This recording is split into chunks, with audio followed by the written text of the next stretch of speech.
G'day, this is Captainoob, and this is a BP50. This is a weapon that has been ported from Call of Duty Modern Warfare 3. Not the original Modern Warfare 3, the one which has all of the people butt sliding on the ground because movement tech sweats, and also the one where everyone's wearing cat ears all the time. That's what they've reduced Call of Duty to. Don't forget what they've taken from you. Anyways, so this thing is a reasonable facsimile of an F2000. If you put these things side by side, I'm sure you'll find a few differences, but overall size, shape, and form, it's an F2000. We can all agree. Let's get into the attachments. First of all, you've got the receivers, and this thing can only be fired in automatic fashion. So that means it's not an assault rifle because it's on a select fire thing. Technicality. Thanks, Forgotten Weapons, for teaching me that. Anyways, we've got a legendary effect there. We will not be using that. And you can change your ammunition type. All of these are different, separate, proprietary ammunition types that you can craft on a chemistry workbench. Incendiary, hollow points, nice for a little bit extra damage. High velocity to increase your range, good for a ranged sort of setup for your F2000, sorry, BP50. Or overpressure, which will give you increased damage. It also says will afflict a target with increased flinch, which I believe would have been lifted exactly from Call of Duty Modern Warfare 3. Although you could argue that you could give the bullets a little bit more stagger if they're overpressured, right? Next, we've got the sights. You can have the standard iron sights or a myriad of sights that you'll find in Call of Duty. All of these ones, holographics, Russian ones, Western ones, and Chinese garbage ones maybe. And there's even some scopes down here. I think I saw a 6x scope whilst looking at these attachments before. There's one. That might be useful for range conflict, using with those longer range match rounds, I suppose. That would be pretty helpful, but we'll go for something basic to start off with. It's a Western weapon, so we'll throw on this one. It looks like an AeroTech holographic, so that'll do. We've got a standard magazine now. You can have a 30 round. You can also downgrade that to 20 rounds, but a 40 round magazine will allow you to have a little bit more bullets in this thing. And we've moved over to rails, so you can remove this little front grip thing here in favor of having a rail attachment to the Picatinny rail for grip, angled grips, vertical grips, stubby grips, you name it, it's there, except for grip pods. There's nothing like that. We'll throw a pineapple on because why not? Next, we've got a comb. That's a little cheek rest thing. That's the weapons terminology. We'll throw on the Reliant one because why not? Comfortable, that's nice. You want your rifle to be comfortable in your hand. And we've got the stocks here, and they look different. You can throw that one on. This one is a thick, reliable stock pad that improves shooting comfort. Again, more comfort equals good. Next, we've got the barrels. We've got a standard barrel right now, 107 range, not anything to write home about, but the longest range barrel gives us up to 227 range, which is far more respectable, and we're on grips again, just ignore that. We've also got a muzzle attachment here. You can throw on a myriad of things, including suppressors. You've also got options for muzzle brakes, compensators, perhaps flash suppressors.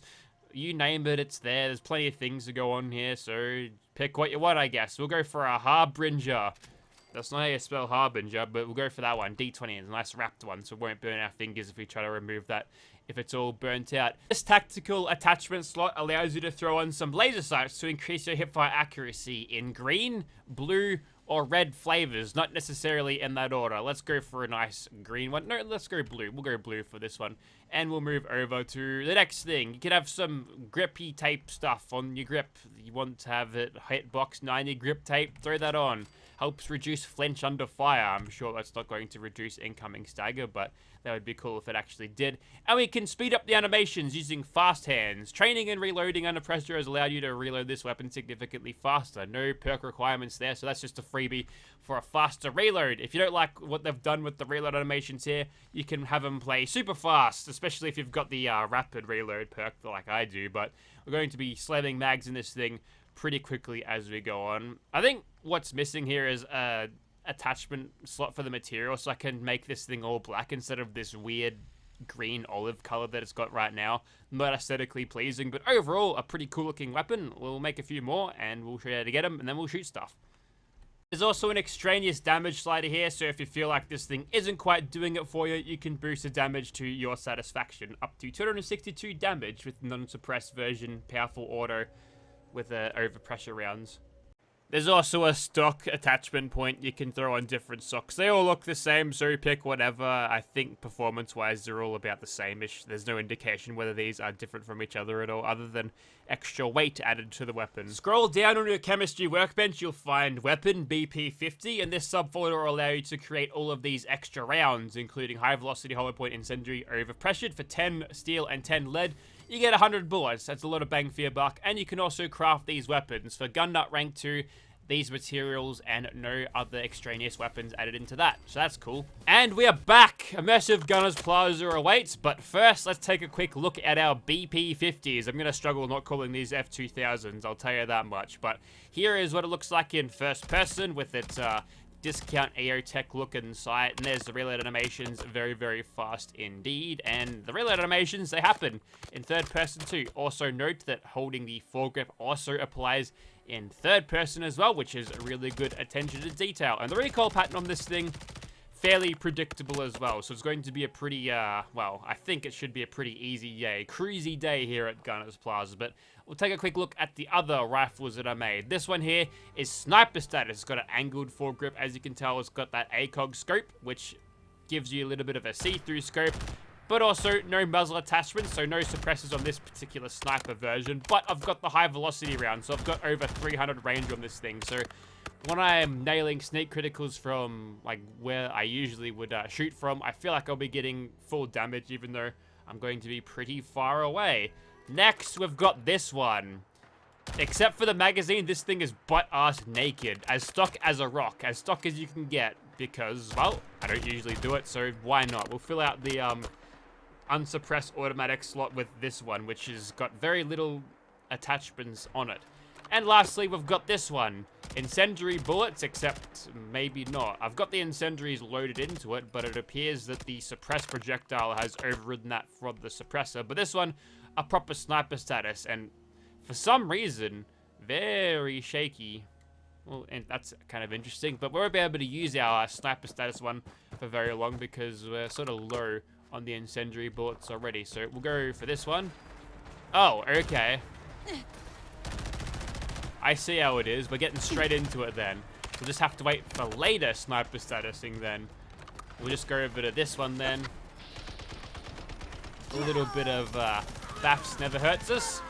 And I feel like with a weapon like this, we've got the DPS to really dig in and sort of back ourselves to actually get through this. Even if we do get into nerd rage and get a lot of damage as we're doing this, I feel like we'll be A-okay.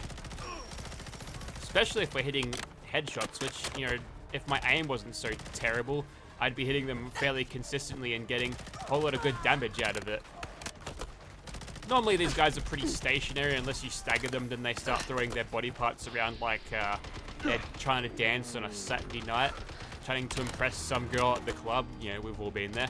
But provided they aren't dancing around, hitting headshots, fairly easy. Next, we'll go over to our super naked version.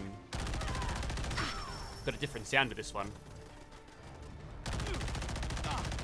It's got that very quintessential COD sound where it sounds like it's from Call of Duty, and, you know, it's not realistic enough to sound real. It's not like a Battlefield sound where it sounds awesome, but it's definitely got that COD sort of ping to it, you know?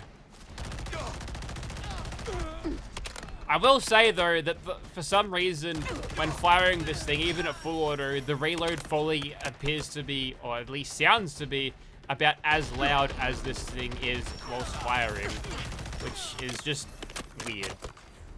Anyways, sniper status version, I think that is time for nerd rage, actually, which may have been wasted. Well, let me just get this thing reloaded nice and fast. We can get a couple of easy, cheap shots on slow motion dancing gunners. That's an easy kill right there. Normally I'd take out the turrets by now, but I didn't get really time to set up. I think some sort of bug come out of the woodwork over there, drew all of the gunners forward, and then got me detected real fast, like. So even with the scope, you can go pretty good at close range, simply because it's got a good hipfire accuracy. Again, bolstered by the laser sight that I've got attached to it. You got real no problems there. So you could probably get away with a sort of one-size-fits-all approach, because these 4x scope, like even at these ranges... Whoa, now. That's scary. I gotta look after myself here actually because I'm almost dead. Here's what I'll do. Ooh. Gotta play this like Siege. Lean around every corner, check everything. But I think we're a little bit away from a level up, so this might come down to the wire here. We've taken it a little bit too easy here, I think, at Immersive Gunner's Plaza. That's only a little baby gunner, he'll go down. And perhaps maybe a little bit too overzealous, but, you know, despite my apparent lack in caution and everything, we get an easy couple of kills there. That was a little bit of VATS gun full action in slow motion there. There we go, there's the level up that I needed. Yeah, even though I was playing pretty terribly and non-conservatively, this weapon sort of dug me out of it, so I'd like to think that's a pretty damn effective weapon. Considering the damage on this thing, you know, before we actually started shooting anything, was what it was. It's proper endgame potential stuff here, and bordering overpowered? Nah. It's around the same as a handmade rifle because, well, it kicks a lot more. You gotta control this, reel this beast in a little bit in order to actually get it to hit. But yeah, that Foley, that's just like, I can't ignore that. That's just there in my ear every time. And that is a full jet caffeinated reload right there. You'll never find a faster reload. It's like she's trained with DC's The Flash and can reload as fast as him. This is why modders hate that fast hands perk, because it speeds up all their animations. And here's what I think would be a good solution to that. You've got the tactical reload mod, which will override basically any reload to master file. So what you could do is have a specific keyword that you want to put onto your weapons. If you utilize tactical reload, that'll just disable the fast hands perk entirely. Therefore, players that still want to utilize that perk can, and modders that want to not have that perk be utilized have it ignored. That's just my solution. Pretty poorly explained, but any modder who knows what they're doing will probably have a idea of what I was trying to get across. Alright, time to take on the Swan with proper sniper status this time. But firstly, we're gonna kill this bastard. There we go. Fresh magazine goes in, and now we can get started. So it's only a 3.9 times multiplier, but still, I'm getting the multipliers, and the range here is keeping that damage to a pretty good amount. And we can sort of back off as we are shooting him, just like we would normally with a suppressor. And without a suppressed weapon, we can kill him without being detected, except for like that last 5% of his health. And whoops, don't get hit by that. Not happening, Swan. Way too quick for you, mate. Perfect. Don't get staggered by just rolling out of the way. Was that me that landed the killing blow? Or did he just die because reasons? I'm not sure. Bottom line is he's dead and we did it without a suppressor. So, like, that's a word first.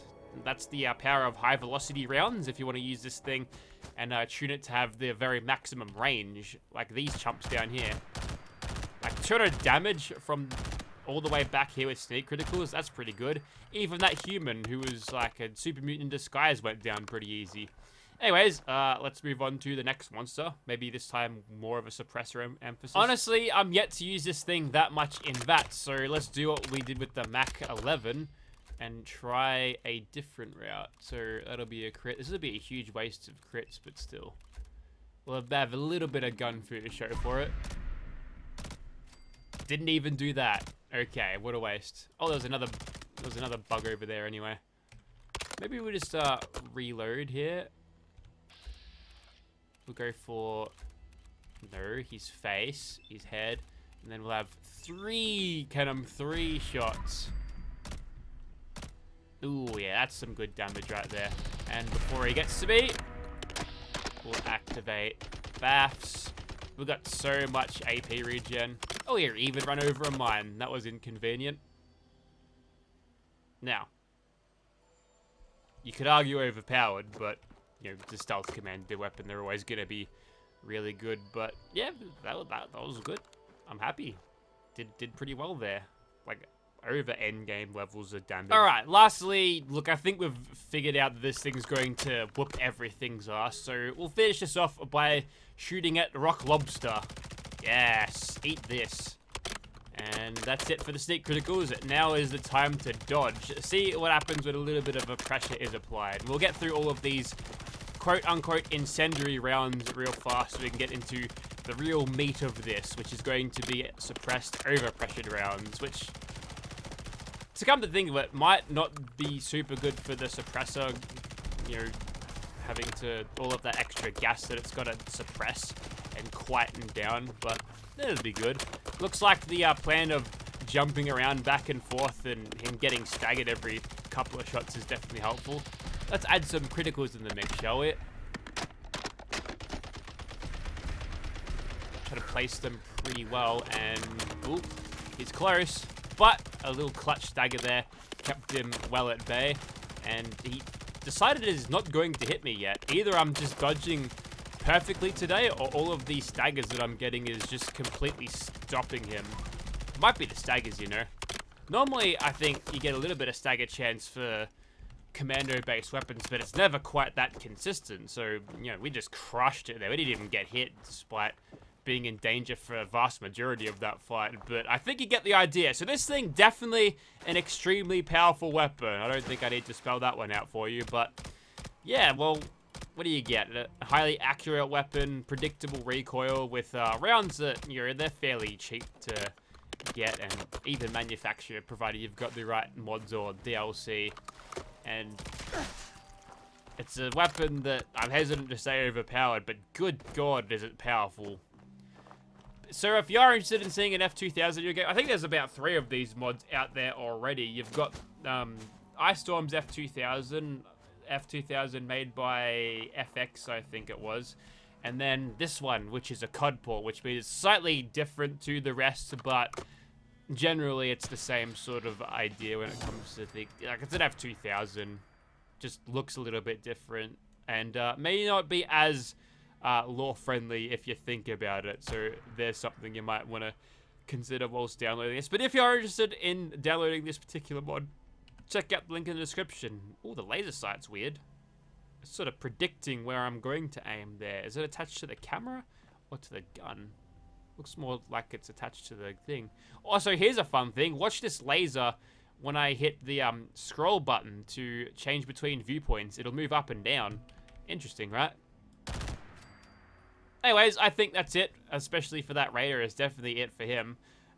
Again, link will be in the description. I highly recommend this one if you are a fan of this thing in Call of Duty. If you find that it's not as good as other F2000 mods that are more sort of realistic and real steel, sort of F2000s, then go ahead and download those ones instead. But worth having a look if you are interested. Thank you very much for watching, guys.